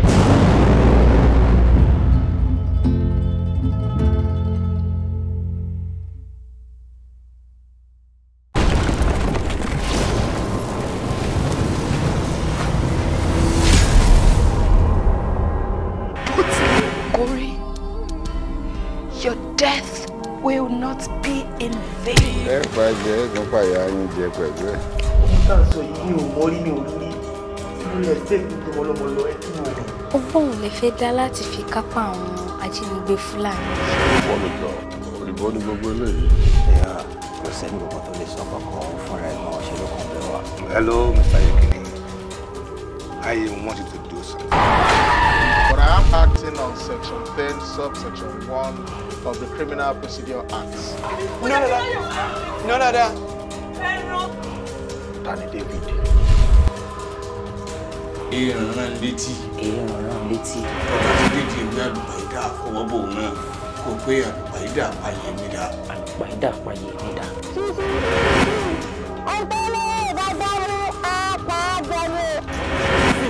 Is it for the show? If you can waste a meal. Keep it a secret. Pẹ́ńpẹ́jú ṣe ń dáàbò bójú ni mo ṣe máa ń dáàbò bó ẹ.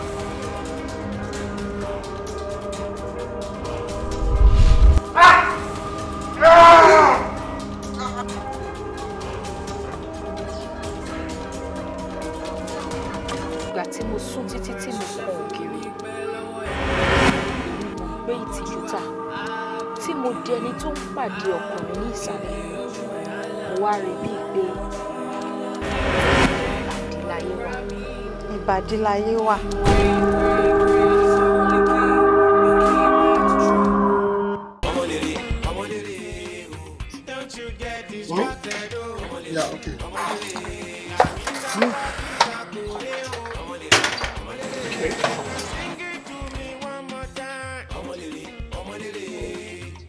Kí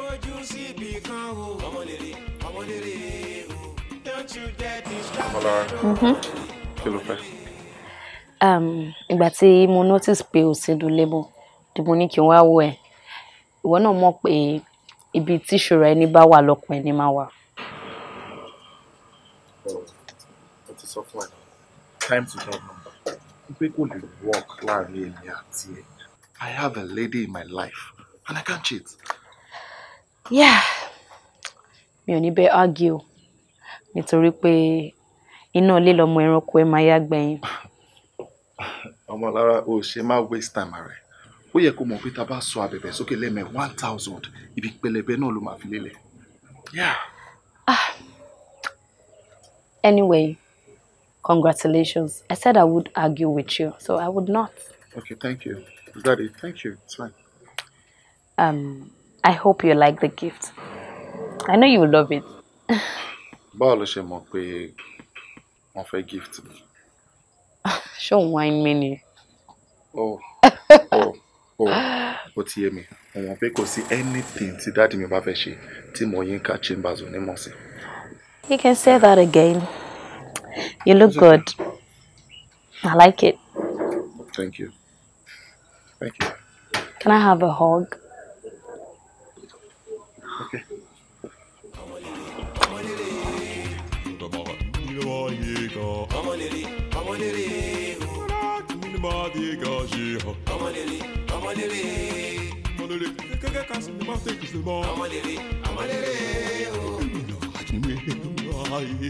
Fọwọ́ sí bí ọwọ́ ń gbé májòyè ọmọ lẹ́lẹ́ tó ń gbé sórí bẹ́ẹ̀dì o. More glucose, more sorry. Relax. Okay. So, nísìnyí, ọkọ wọn. So, ṣé ti jẹun?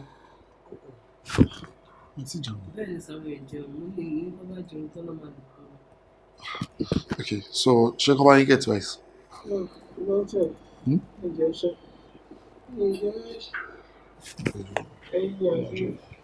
Ẹyin àti iṣu àti tí wọ́n gbóná.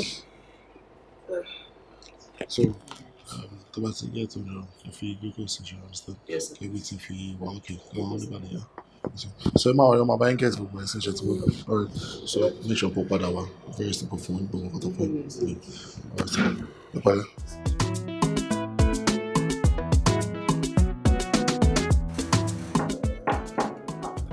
I'm coming. Hey, babe. Oh, sorry. How are you? I'm fine. How's work? Oh, fine. Cabo. Thank you. What's up? Shower. Oh, okay. Welcome. Not bad. Shit, but just a moment. Just a moment. Darling. Yeah? Ṣé mo kó ti bẹ̀rẹ̀? Bẹ̀rẹ̀ bí ti báwo? Mi ò bẹ̀rẹ̀, mo jókòó ni. Kí ló ṣẹlẹ̀? Yeah, talk to me. Kí ló ṣẹlẹ̀? Ó máa ń complain pé mi kí n wá kí ẹ ní ọ́fíìsì. Mo jàjà wá kí ẹ lónìí nsìn. Mo dẹ̀ dé láìdé tó yẹ kó, pay attention to me, wá jókòó dé kọjú mọ́ṣẹ́ straight up. Babe, kò dẹ̀ wá rí bẹ́ẹ̀ o. Yeah, kò rí bẹ́ẹ̀. Ojú mẹ́wàá ò lè tójú ẹni. Ìwọ náà dẹ̀ mọ̀ pé tí ìbá mójútó fúnra mi, ta ló fẹ́ mójútó? Nǹkan á bàjẹ́. Ẹni tó bá dẹ̀ lẹ́rù ló mọ ibi tó ti wúwo tó máa ti gbé nǹkan ẹ̀. Mo understand. But àsìkò iṣẹ́ fún iṣẹ́, àsìkò eré fún eré. Come on. Tí wọ́n ti wà lọ́dọ̀ ẹ̀ báyìí, kò fún mi ní small attention, just very little. Seriously, mo ń bínú sí ẹ o. Come on. Hey. And I said, I am sorry. I am sorry. Àǹtí torí ẹ gbàwẹ̀, mo ń jẹ́ ọ̀sán. Torí tiẹ̀ náà mo ṣe ṣe bó ṣe tí mo ṣe, and you know it. But babe, kìràkìtà ò dọ́là. Èmi náà mọ̀ bí ká ṣiṣẹ́ bí ẹrú òdà kankan. Àwọn àgbà náà ló máa sọ pé ká fẹ́nu dúdú, ká fi ṣiṣẹ́, ká bá lè fẹ́nu funfun sí mi. You know all of this. Anyways, mo ti gbọ́. But all work and no play makes Omolere a dull boy. You're funny. So, it's lunchtime, so take a lunch. That's not a bad idea. Okay. Jẹ́ pé kan náà staffs mi, bá wa get oúnjẹ. Or better still, wà lè lọ sí cafeteria and sálẹ̀ ká lọ jẹun. Babe, mo ní mo wá spend quality time pẹ̀lú ẹ̀ lọ́fíìsì. Ó wá sọ wípé ká pe staff àbí ká lọ sí cafeteria. Come on, I need to have you to myself. So, we're going out for lunch. Maybe not tomorrow, but nígbà. Mo fi lọ ẹ̀wò náà ni. Nígbà. Ìjọgọ. That's why okay, you just know. give me few seconds. They can pack up and so I tidy up. So I'll Few seconds. Yeah, just few seconds. So 1. I will take count. Hey. 2. Pẹ̀lẹ́ ọkọ mi. Yes, Mama. Hey, are you there? I know that man sọ pé baby, bá pè mí lórí phone. Baby lè máa sọ. Bàbá rí ya, baby. So mommy, factory lele. Bẹ̀rẹ̀ sí sí mi. Oyinkansola lórúkọ ẹ̀. Oyinkansola. Ìyàwó mi, ilé ni ilé ẹ̀ o. O fífi. Lérè, wọ́n tí mo ní kò ṣe látijọ́ ẹni. I'm happy with you. Jẹ́ kí n sáré rí ẹ. Okay, mom. Is it, mom? Mom. Babe. My love. Kí ló ṣẹlẹ̀ ní ẹ̀fẹ́ rí mi? Lérè, kó má bàa sí àìdá ni mo ṣe ìfẹ́ rí ẹ. Dúró náà jẹ́ ǹtẹ̀ kọ́kọ́ bèrè. Lady tó wà nísàlẹ̀, ojú ẹ̀ look familiar. Yes. Káwọn ọmọ school yẹn ni. Kò ṣe pàjọ lọ sí àjọ serve mi. Bọ́ ẹ ti rí níjọ́ tí ẹ̀yin àti ìdádi ṣe get together fún mi. Ó wá síbí báyìí. Ó wá pẹ̀lú ọ̀rẹ́ náà sọ.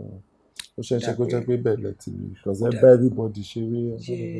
Yes, mo ti girl kan báyìí tó ti rí jẹ́ńjẹ́lé báyìí. Yes, ìyá ni ọ̀rẹ́. Tó fine. Ìyẹn lọ̀rẹ́ ẹ̀. Àbóhùn ni màmá yẹn. Màmá mi ọ̀rẹ́ ni wọ́n. So ìwọ ni ìyàwó ẹ̀. Oyinkan mo sọ fún ìsàlẹ̀ náà, Oyinkan ni ìyàwó ló wà nísàlẹ̀. Tẹ̀lé ní fẹ́ rí mi, àdẹ̀wà sókè. Oyinkan kan ò kan. Kò ní ìdí kó Oyinkan kankan. Tí Láìdé bá ti kán ó ti tẹ́ mi lọ́rùn. Bẹ́ẹ̀ ni mo sọ. Mọ́mí. So iná wà lára àwọn tó yẹ pé wọ́n máa fi ẹ̀jẹ̀ sínú wọn máa ti tọ́ funfun jáde. Ọmọ tó yẹ pé níjọ́ tẹ rí níjọ́ yẹn, ìbá ṣeré ẹ̀ bá ṣe everything. Àṣẹ nírú nǹkan báyìí ní mind mi. Lérè, torí ìtọ́lọ́run. Níjọ́ tí mo ti wà nù ilé pẹ̀lú ẹ̀ tó ti jẹ́ ọmọ lọ́wọ́ mi tó fi lọ school tó dé. Níjọ́ ló bá mi tí mo dẹ̀ jẹ̀ mẹ́nu. O gbọ́ pé mo lákòókòrò. Àbò gbọ́ pé egbò bẹ́ẹ̀ sọ fún mi. Tó ń tutọ́ sínú tó ń tẹ̀jẹ̀ síta àbí tó ń tẹ̀jẹ̀ sínú tó ń tutọ́. I don't even understand. No, that's not what I mean. Nísìnyí tó yẹ pé ọmọ tẹ rí sàlẹ̀ ń sìn tẹ̀ ń bá ṣeré. Gbogbo yín tẹ̀ ń bá ṣe yẹn sí ojú ayé lásán ni. Ojú ọ̀run ni mò ń bá ṣe. If you are not sick in the brain, as a medical doctor, I think you should have a better vision than I do. Bó ṣe orí mo mọ nǹkan tó ṣẹlẹ̀ sí ẹ.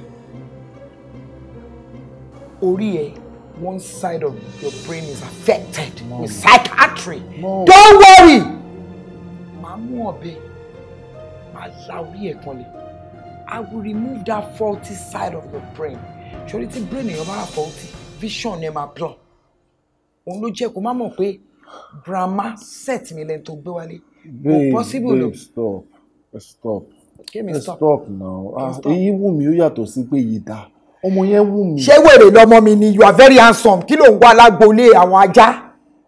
Are you crazy? Oyinkansola is not a dog. Listen to me. À ń bá ẹ sọ́nsìn. O létí ẹ di. Ṣé tó a bá lọ tọrọ ìyàwó? And they say to you that the groom should lift the bride. How you gonna fucking roll that massive drum? How you gonna carry her? Are you crazy? No. Are you with your senses? Mom. You know what? You know. Mom, you should know better. Mi ò lè jẹ́ ìyá ọkọ àgbà bí ilé tí àgbà. So, Dad, BP ti wà okay nísìnyí. Yeah, you are going to be just fine. Okay. But Dad, nǹkan tí mo fẹ́ kẹ́ ṣe fún mi nísìnyí pé gbogbo àwọn oògùn tí mo ní kẹ́ lò ẹ jọ̀ọ́ ẹ ní láti stay faithful sí wọn kẹ́ máa lò wọ́n dáadáa àti déédéé. Omolere kó dẹ̀ máa wo mò ń lò wọ́n déédéé o bó ṣe ní kí n máa lò náà ni mò ń lò ó kàn jẹ́ wípé lẹ́ẹ̀kọ̀ọ̀kan máa ń late kí n tó rántí lò. Dad ẹ lè late láti máa lò wọn ó bad ẹ rí àwọn èèyàn wa náà a máa ní kọ́ lóògùn by 3 á ná àwọn gbàgbé wọn á lò by 7 ṣe ń pé kò lọ so please ẹ má ṣe bẹ́ẹ̀ mọ́ tí bá ní kẹ́ lò by 3 ẹ jọ̀ọ́ ẹ lò ní 3 ṣe ti bọ̀. All right. Is that fine? So it's okay with me. So Dad, one more thing. At this point, mi fẹ́ kẹ́ máa ronú. Anything tẹ́ bá ń gbé sọ́kàn tó lè fa ìrònú fún yín, ẹ jọ̀ọ́ ẹ gbé kúrò for now. Ẹ má ronú, ẹ má tẹ́ ṣọpọ̀ pé ẹ ronú. It's not good for your health. Omolere ṣe bá jọ sọ náà tẹ́lẹ̀ mo dẹ̀ jẹ́ kó mọ̀ pé kò sí nǹkan tí mo fẹ́ máa rò kíni náà. Ẹ ṣe tó wó ní àbí kíni? Kò sí tí mo fẹ́ rò. Kò sí wò mí torí ẹ̀ ní mi ṣe báyìí wo football match mọ́. Mi fẹ́ kí nǹkan kan máa gbé mi lẹ́mìí sókè. I'm fine. That's good. That's good to hear. Good. Then èmi náà fẹ́ bi ẹ́. Omolere. Yes, Dad. Kí ni arrangement wedding ṣe lọ sí? Dad, arrangement ń lọ. Kò sí problem kankan, we're fine. We're good. Àbí ṣé nǹkan tẹ́ ń rò nìyẹn? Nǹkan tẹ́ gbé sọ́kàn nìyẹn tẹ́ ń rò? No. I'm so sure pé o capable láti arrange gbogbo wọn yẹn. But I need to know. That everything is fine. Good. Okay. Well, good. So, Dad, I need to be on my way now. Please do. Ẹ mọ̀ pé ẹ̀yin àti ìyàwó yín lẹ́jọ́ wà nílé. Ó yẹ kí èmi náà lọ bá tèmi náà náà. Please run along. So, Dad, you'll be fine, okay? Okay. Màá dẹ̀ tún máa pè yín náà. All right, yeah. All right, Dad. Be good. I'll be a good boy. Big boy. Good boy. That's my son.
Mo ti bẹ̀ mú wá.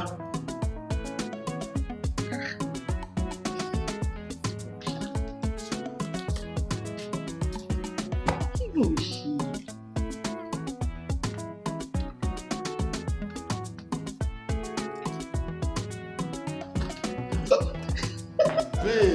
What?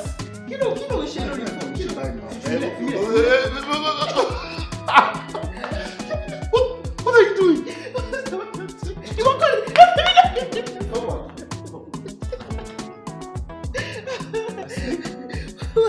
What are you doing? Hold on. Now I have the time. Oh, you. Oh, now you have my time. You want to think látàrọ̀ tó lọ busy pẹ̀lú iṣẹ́. Jẹ́ kí iṣẹ́ dúró sí. Kí iṣẹ́ dúró. Are you serious?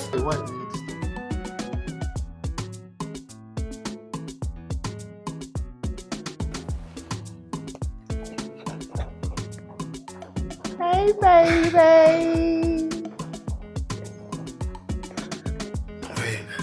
My lord, breakfast is served. You just married me. Hey, show me more. Just like the movies. Yes, just like the movies. And you deserve to be treated like a king that you are. So, after you... Surely sing. Ladies first, Mama. So, you first. Oh, Ọ̀gbẹ́ni. Ṣé wàá lọ jẹun sí nǹkan tó lọ máa lọ bí iṣẹ́? Màá fún ìgbàanú o. Ẹ má bínú mà. Mi ò kọjá ìbáwí. Ó yá, gbàbí.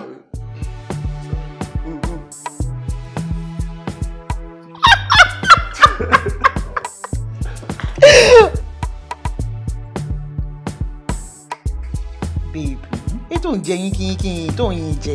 Kò dẹ̀ jẹ́ kíákíá kò lè máa lọ síbi iṣẹ́. Ṣé ìpè mọ̀ jẹ́? Títí ṣó ní mo lọ sí ibi iṣẹ́ ni. Iṣẹ́ tí mo wà mo plan láti lo 1 hour pẹ̀lú ẹ̀ lórí tébù yìí. 1 hour? Tí anybody bá pè mí láti fi ṣe ìfẹ́ mọ nọ́ọ̀sì náà tó bá pè mí Ọ̀yọ́ ló wà o. Ibi iṣẹ́ màá là ń sọ. I'm sorry, answer call you. Yeah, hello? Emergency, right? Okay, few minutes, I'll be there. Ade Benson. Oya, gbà. Jẹ́ mẹ́bí tíìsì. Gbà kó tètè máa lọ, Oya, gbà. Eat more, just one more bite, and then you can run. Oya. Wọ́n ti pè é nìyẹn. Oya, one more bite. All right, so one more bite, just one more bite, it's fine, okay? I'm okay. Okay. Oya, jẹ́ máa lọ. Then bye, go back. Kaki ńkọ́, fún mi ní kaki. Oya, let's go. We need to. Babe. I love you so much. I love you more. Jẹ́ máa lọ.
Kí ló ṣe tó ń fọ́ lẹ́rán? Mo kàn wá worried ní ìdí ẹ̀. Oh. Mo wà worried ni mo ti ń pe Lere for the past how long? Number ẹ̀ kàn wá switch off permanently ni I don't know what is wrong with him. Why are you saying this? Show Momo tó ń sọ pé yìí náà. You know his profession. He's a medical doctor for God's sake. I mean, more responsibilities there towards his profession. His callings. So kò yẹ kó tiẹ̀ máa rò títí because ó likely kò busy. I mean, àwọn yẹn iṣẹ́ tí wọ́n tó bá ní emergency kò sọ̀rọ̀ parents àbí anybody tó lè distract wọn àti profession wọn. You should know that. Even at that, a small call can just make us all right. Hello, mommy. Hello, daddy. I'm fine. I'm just busy working. Okay. Which we go switch your phone. What you are saying now is too much operation. Akọni, ẹjọ́ ta ló pè yẹn? Mommy mi ni àwa fi tó ṣẹlẹ̀ mi. Relax your. No problem. Try láti bá mi fi phone yìí. Wo, tí n bá ṣe tí mo ṣe tán máa pè. Má dàrẹ́ láàmú. Mo ní bóyá ó busy. Okay, no problem. Má dàrẹ́, kí ni ó lè tó yẹn? Kò sí mo kàn mí ìṣe ni. Èmi náà mi ìṣe. But I will try and call him too, okay? Thank you, my darling. Ẹ ṣé. What you lè máa ṣe nítorí I don't even understand. Even if you're a medical doctor, so what? Ṣé àwọn ọ̀yẹ́ àti bàbá ẹ̀ ò ní béèrè wọn ni? Ó pa fóònù sí àmọ́ bóyá oyè bóyá òkú. Ilé ẹ̀kọ́ ọmọ máa ní mí lára báyìí jàre. In Jesus' mighty name. Amen. Ọlọ́run ló ní kó rán mi létí ká gbàdúrà lálẹ́ yìí. Mo ti fẹ́ lọ sùn. O ò lè sùn láì jẹ́ wípé a gbàdúrà bó ṣe kọ́ mi nìyẹn. That means pé mo ti influence positively nìyẹn. Yeah, you can say that again. Babe, I want to use this opportunity to appreciate her for everything you stand for and for influencing my life. I mean, you're just amazing.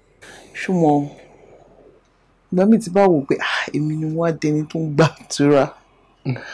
You know, it's all about you. You're the change, the most beautiful thing that has happened to me. Yes.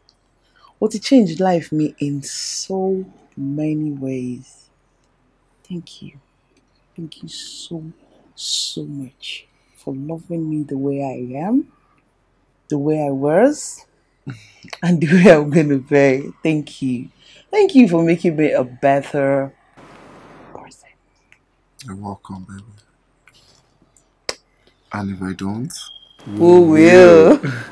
You know, Sherry, gbogbo tó ń sọ sí tó ń tàn. Ó jẹ́ kí n máa rántí first time that meet.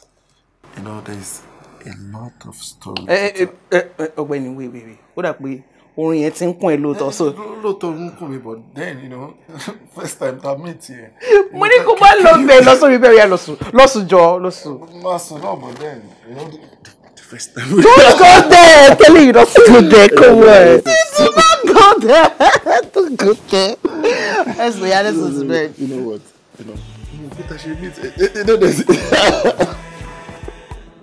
Let's check that out. My anything. No. But so, kò jí mi kò fẹ́ sọ kankan. Kí ló sọ? That's the law of the game, oh. Love me as I love you. You are my heartbeat. Don't you tada o nílé ayé o.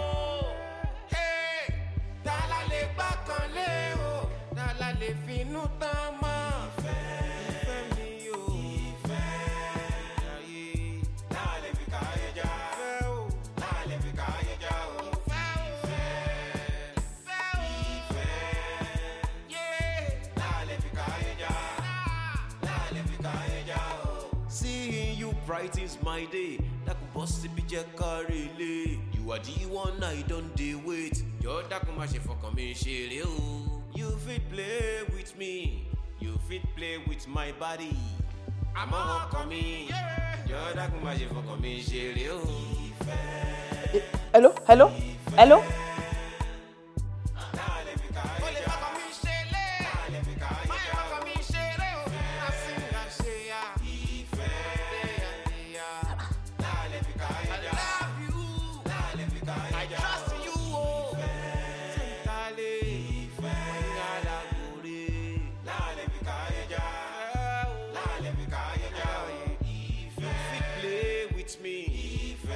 Bíkọ́lé now, Bíkọ́lé.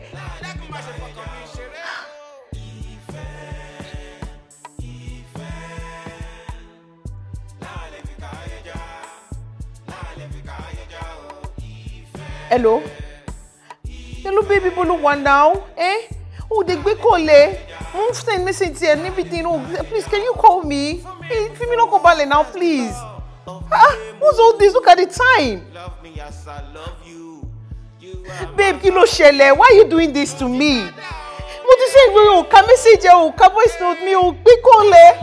What is all this? Now please pick your phone. Read your message at least.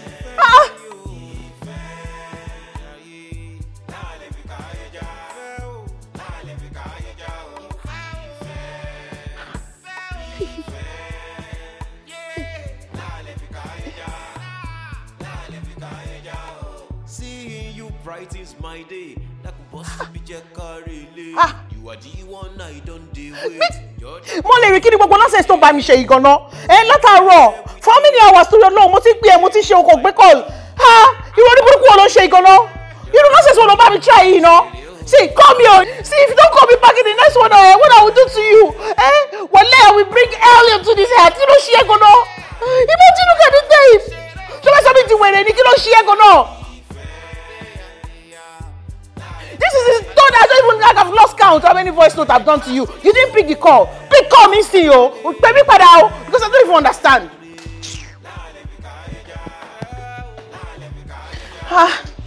Babe. You got me so worried. Iṣẹ́ ìlọ ṣé ti pọ̀ ju fẹ́mi nìkan. At this point, mo ti rò bí I can resign, kí employ àwọn doctors to máa take iṣẹ́ mi. You know, I'm working too much. I'm getting tired. So, Mateli, need time for it. I understand, but kò ń ṣe bí pé kò resign o. Kò máa wá wé we need that to consider resignation ṣùgbọ́n just. No, tí wọ́n lè yẹ ti rẹ̀. Oh, thank God. I'm so worried. It's not okay. Oh, I wish.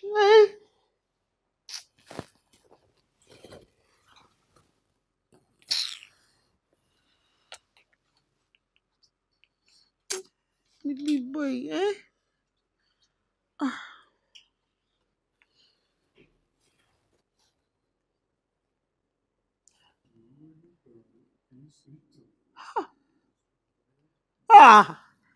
Switch off báwo. Oyinkan benda Oyinkansola. Sáré Oyinkan yeah. Rọra fẹsọ̀ ṣe. Finally Oyinkan Zeda. Oyinkansola. Nàìjíríà Zeka Zindage. Rọra fẹsọ̀ ṣe. Oyinkan benda Oyinkansola. Kí ló dé, kí ló ń bà ẹ́ nínú jẹ́? Ojú tí mo rí yìí kò panimọ́ra rárá o. Ọ̀wọ́ sísá mi, gbogbo ẹ ti sú mi. Ṣé wọn kì í bá wọn lọ́kọ ni mo lọ́kọ ni? Tó bá jẹ́ wípé bí ọ̀rọ̀ ìgbéyàwó ṣe rí lélẹ̀, èmi máa lọ kẹ́rù mi, màá máa padà bọ̀ nílé o. Ó ṣèwọ̀, orí mi kọ́. I'm just fed up. Gbogbo ẹ ti sú mi. I'm tired. I'm just tired. Tired of what? Ìgbéyàwó ọjọ́ mélòó? Ó sọ pé o tired. Ṣó fẹ́ ju ọ̀rọ̀ ọkọ ẹ Omolere yìí náà lọ ni? Sister mi, ṣé kò tó torí ni? No, ẹ sọ fún mi, ṣé kò tó torí ni? Sister mi, Omolere fi ìyà ìfẹ́ jẹ mí. Bẹ́ẹ̀ni, iṣẹ́ ni bí ọ̀ràn. Tó bá ṣiṣẹ́ láàárọ̀, á ṣe lọ́sàn-án, á ṣe lóru. Kò tiẹ̀ rójú ráyè tèmi rárá. Ariwo, òun fẹ́ save life eléyìí, òun fẹ́ save life ti bí. Ó dẹ̀ ń fi yẹn, ó fi ń fi ẹ̀tọ́ mi, ó fi ń dùn mí o. Ẹ dẹ̀ máa wò ó. Mi ìwúgbó ní kó má ṣiṣẹ́. Mi ìdí lọ́wọ́ iṣẹ́ ẹ̀. Mo kàn sọ pé kó yẹ fi ẹ̀tọ́ tèmi, kó yẹ fi dùn mí ni o. Ìyẹn ò possible now. Ṣé bí wọn náà ló rí doctor nílẹ̀ tó ló máa fẹ́? Sister mi, kí ni ò possible? Mo ń sọ nǹkan fún yẹn, sọ fún mi pé kò possible. Mo ní Omolere òun kì í kò ráyè tèmi sẹ́. Ẹ wò, nǹkan tó ti wá jẹ́ kí gbogbo ẹ̀ dùn mí jù ni pé níjọ́ tí Omolere bá jàjà tó dúró sílé báyìí tó rọrùn wá ráyè tèmi. Ṣé ni mo máa kúnlẹ̀ ẹsẹ̀ mi méjèèjì tí màá ṣe Olúwa ò ṣe o. Àmọ́ ṣé níbi tí mo ti kúnlẹ̀ ẹsẹ̀ méjèèjì yẹn kí n tó dìde báyìí àwọn wèrè bá ti pè emergency pé kó máa bọ̀ sísá mi. Ó ti sún mi. Ẹ̀dùn ọ̀nà kó má jẹ́ wípé nǹkan tí mo ń rò, kó má jẹ́ wípé Omolere ti ń fi ọ̀bẹ ẹ̀yìn ó ti fi ń jẹ mí níṣu. Ó jẹ́ lọ fi rẹ lọ́kàn balẹ̀. Ìgbéyàwó ọjọ́ mélòó ló ti ń suspect ọkọ ẹ̀? Sister mi, mo mọ nǹkan tí mo ń sọ. Gbogbo etí ń hádọ̀. Ṣé òun nìkan ni dókítà ni? Ṣé Omolere nìkan ni dókítà tó jẹ́ pé emergency lójoojúmọ́? Àmọ́ tó bá lọ jẹ́ wípé nǹkan tí mo ń gbọ́ sister mi. Òkú mẹ́ta a bá Ọlọ́run nílé. Bẹ́ẹ̀ ni, ṣé rí màá kọ́kọ́ wá àwọn obìnrin yẹn. Màá wá wá Omolere. Màá pàrọ̀ mi sí i lọ́rùn. Ó jẹ́ lọ fara ẹ lọ́kàn balẹ̀.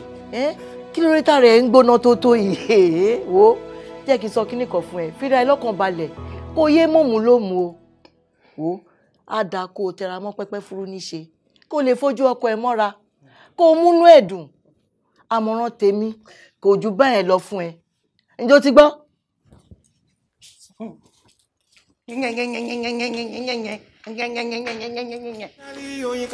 Oyinkan Zeda. Hey! Omolere! Ah! Hello, my honorable. Jayosimi. My friend. Yeah. In fact, mo ṣẹ̀ṣẹ̀ parí gbogbo iṣẹ́ tó gbé fún mi ni. Yeah, gbogbo document lórí àwọn properties ẹ gbogbo ẹ ni mo ti ready báyìí. Yeah. Gbogbo ilé ẹ, àwọn mọ́tò ẹ. I mean everything.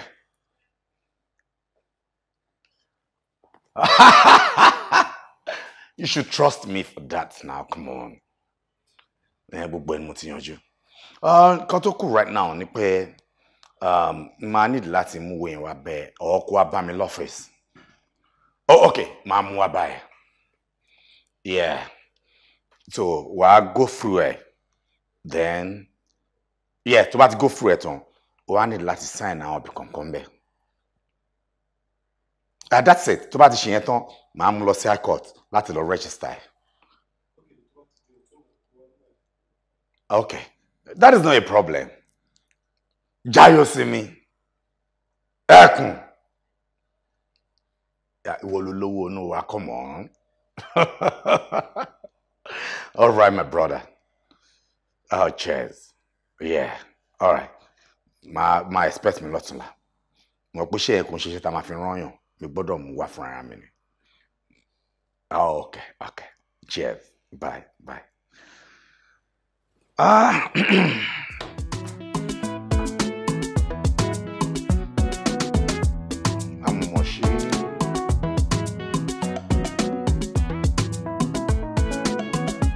Wow, nice one. Come in. Come in. Ìyàwó wa. Wunmi. Baálé rẹ̀ ńkọ́. Ìwà tó ti change. Ìwà táwọn Yorùbá ńlá ẹ̀ yìí. Àbí ọ̀ pé Yorùbá dùn mí. Ọ̀ pé Yorùbá bọ̀ wọ́n ní tẹnitẹni tèkísà ń ta àtọ̀. Ọmọ àlè èèyàn nìkan ni ó sì mọ̀wó sí bá tí ọmọ fi júwèé lé bàbá rẹ̀. Bẹ́ẹ̀ ni tiẹ̀ rí. Bẹ́ẹ̀ ni tiẹ̀ rí. Bọ́ọ̀ ni baálé rẹ̀ dà. Baálé wa ò sí nílé. Òde báwo? Ó sọ fún mi pé òun ti máa wà nílé by this time ní kẹ́. Mo lè rí ní táìmì Adélé. Abẹ́ máa pè é ní táìmì yá gbé kọ̀. Wọ́n ṣe mọ́ lè rí o. Iṣẹ́ tó bá pè é sì kò ní gbé kọ́lẹ̀. Àbọ̀ òṣèré. Mo ń ṣeré báwo? Serious. He doesn't come home on time. Ìgbà mi òru ló máa tó wọlé. Lórí ọ̀rọ̀ iṣẹ́ yìí náà ni. Ṣùgbọ́n náà tí ẹ gbọ́ná gbọ́kọ̀lá. Nígbà tí ọ̀rẹ́ tó ti mọ̀ wípé òun ò tí ráyè tèmi, bóun sì fẹ́ máa tọpinpin àwọn obìnrin tó kù ń ta jọ nítorí Ọlọ́run bàbá mi. Kí ló tó fẹ́ mi sílẹ̀? Ẹ ṣinṣin ẹ̀. Oúnjẹ elégbò. Sọ̀rọ̀. Tẹ́lẹ́gbò mi. Bá decide láti jẹ ṣíṣe ẹ̀. Ẹ má sọ kankan o. Má ṣe bẹ́yìn ẹ̀. Okùn ìwó ruru káwàá ruru ìwọ́n má wọ̀rí má bà sọ̀rọ̀. Bá sọ̀rọ̀ o. Bá sọ̀rọ̀ o.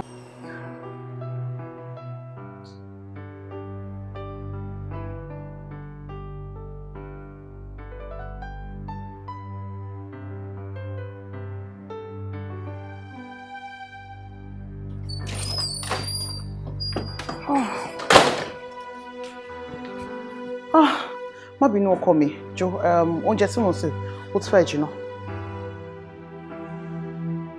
Darling.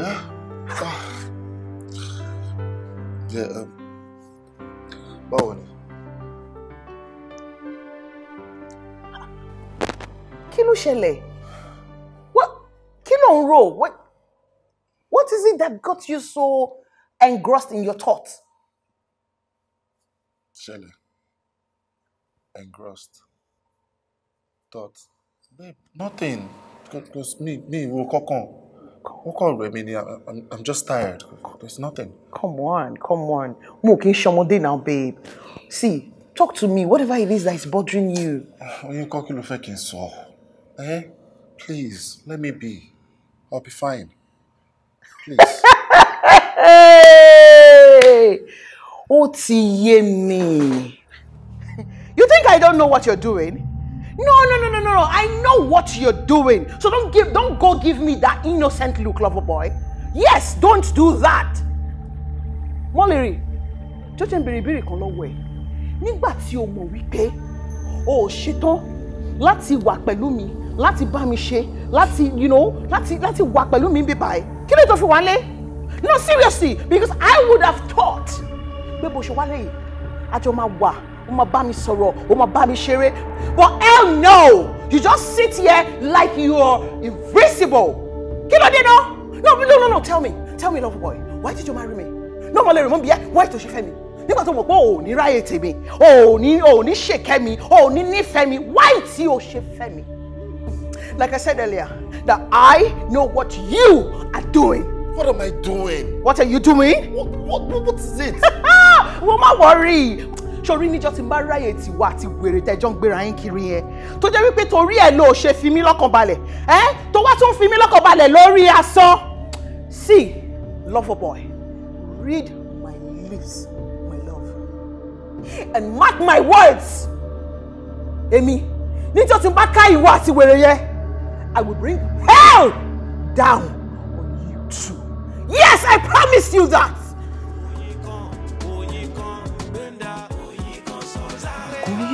Into that kitchen.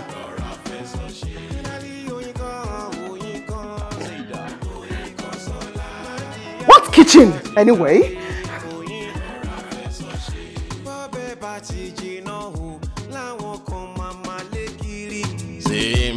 Ọ̀rẹ́ mi tó bá ń gbọ́ fire on the wall, èmi mò ń jẹ́ bẹ́ẹ̀. Ṣé ọmọ kó máa ń ṣe mí?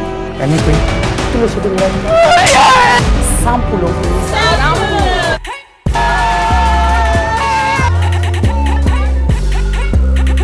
tó tó ń pa ayé mi jẹ ọmọ afúnisment mo lè kú nítorí owó. orí ọjọ́ ọmọ ní problem lọ́lọ́run fi pé ká wò ló lọ. tó bọ́ fún àwọn Yorùbá náà ní pé ajá tó ń rí ni tó ń jù tó wá bẹ̀rẹ̀ sí rí ni tó tún bẹ̀rẹ̀ sí ní gbó sáàmù pé nǹkan mi wà ní. àfi kábíyá máa ń lọ ọmọ. àwọn kan ló wà nínú òkùnkùn tí wọ́n ń tàpá sínú ìmọ́lẹ̀. wọ́n ní ẹni burú mọ́ ẹni tó bá sọ fún mi. ilé ìbá wọ́ọ̀tù 20 million 1 million lè fẹ́ yá o tí n bá ti yá ẹ lówó oṣù mẹ́ta lẹ́dá tó bá ti ń pé aago 12 ọ̀sán ọjọ́ oṣù kẹta kọ́dà ilé ìṣẹ́jú kan ilé ìra. ẹ má ti conclude.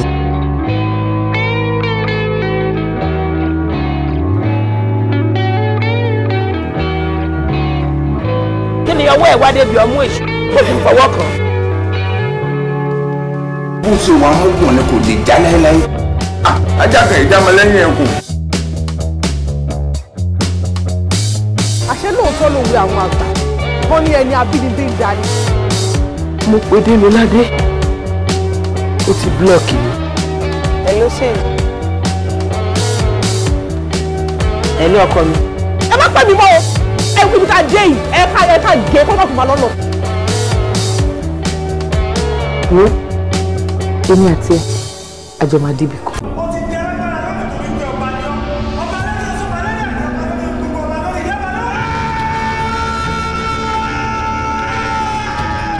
èmi làkóta gírí ẹ̀fọn dààmúdààmú mo dààmú lílé mo dààmú ọmọ àlejò ọmọgbọ̀nmagbọ̀n tó ọmọgbọ̀nmagbọ̀n jù òkìkí ọ̀la ṣe bí ẹni kọ́ ọmọ bó ṣe ló dìbọn ayà.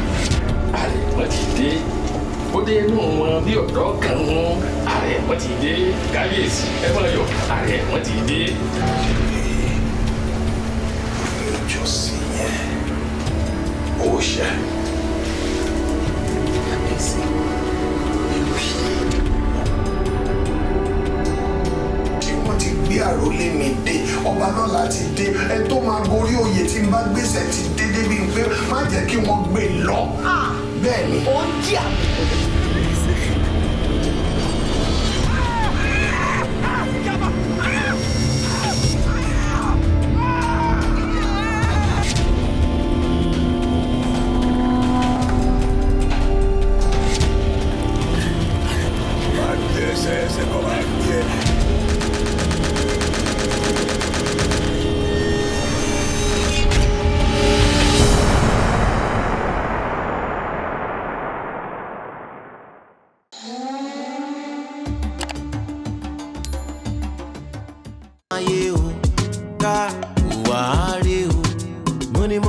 ta ló mọ̀nú ta ló mọ̀nú dárí dùn ọmọ wa dárí wúrun kò láyé